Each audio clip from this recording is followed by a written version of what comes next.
నటకిరీటి రాజేంద్ర ప్రసాద్ గత కొంతకాలంగా కాంట్రవర్సీ మాటలతో నిత్యం వార్తల్లో నిలుస్తున్నారు. ఈ మధ్య కాలంలో మరీ ఎక్కువగా హీరోయిన్లు, కమెడియన్స్ పై అభ్యంతరకర కామెంట్స్ చేస్తూ అటు ఫ్యాన్స్ లో కూడా వ్యతిరేకత ఎదుర్కొంటున్నారు.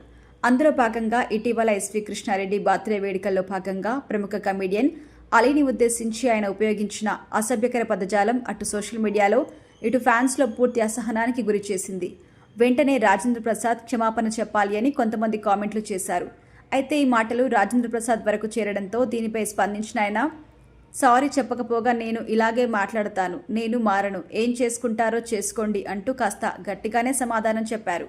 అయితే రాజేంద్ర ప్రసాద్ ఆ వేడుకల్లో అలీని మాత్రమే కాదు, ప్రముఖ సీనియర్ స్టార్ హీరోయిన్ మాజీ మంత్రి రోజాపై కూడా అసభ్యకరమైన పదజాలం ఉపయోగించడంతో అందరూ ఆశ్చర్యం వ్యక్తం చేస్తున్నారు. రాజేంద్ర ప్రసాద్ తన మాటల్లో భాగంగా దాన్ని కూడా ఇండస్ట్రీకి నేనే పరిచయం చేశాను అంటూ కామెంట్ చేశారు.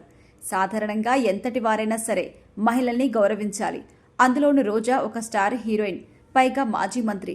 అలాంటి ఆవిడని పట్టుకొని బహిరంగంగా దాన్ని దీన్ని అని సంబోధించడం అటు ఎవ్వరికీ కూడా నచ్చడం లేదు. ఈ మాటలు విన్న తర్వాత అలీలాగానే రోజా కూడా ఏదైనా స్పందించి అటు పాజిటివ్గానో ఇటు నెగిటివ్గానో కామెంట్లు చేస్తుందని అందరూ అనుకున్నారు. కానీ ఇప్పటి వరకు రోజా స్పందించలేదు. పైగా రాజేంద్ర ప్రసాద్ వేదికపై మాట్లాడేటప్పుడు శ్రీకాంత్ పక్కనే ఉన్న ఆమె ఈ మాటలకు నవ్విందే తప్ప ఎటువంటి రియాక్షన్ ఇవ్వలేదు. మరి ఆ మాటలన్నా ఆమె ఎందుకు అంత తేలిగ్గా తీసుకుంది అంటూ ఒక వర్గం ఆడియన్స్ కూడా కామెంట్లు చేస్తున్నారు. ఇక రాజేంద్ర ప్రసాద్ వయసులో చాలా పెద్దవారు, అంటే తప్పేముంది అనుకుని రోజా సైలెంట్ గా ఉన్నారా, లేక ఏదైనా స్పందిస్తే నెగిటివిటీ వస్తుందేమో అని భయపడ్డారా అనే విషయంపై నెటిజన్స్ ఆరా తీస్తున్నారు. మొత్తానికైతే రాజేంద్ర ప్రసాద్ మాటలకి రోజా నుండి ఏదైనా స్పందన వస్తుంది అనుకున్న వారికి మాత్రం నిరాశ కలిగింది. మరి ఇప్పటికైనా రోజా రాజేంద్ర ప్రసాద్ తనపై చేసిన కామెంట్స్ కి స్పందిస్తారో లేదో చూడాలి.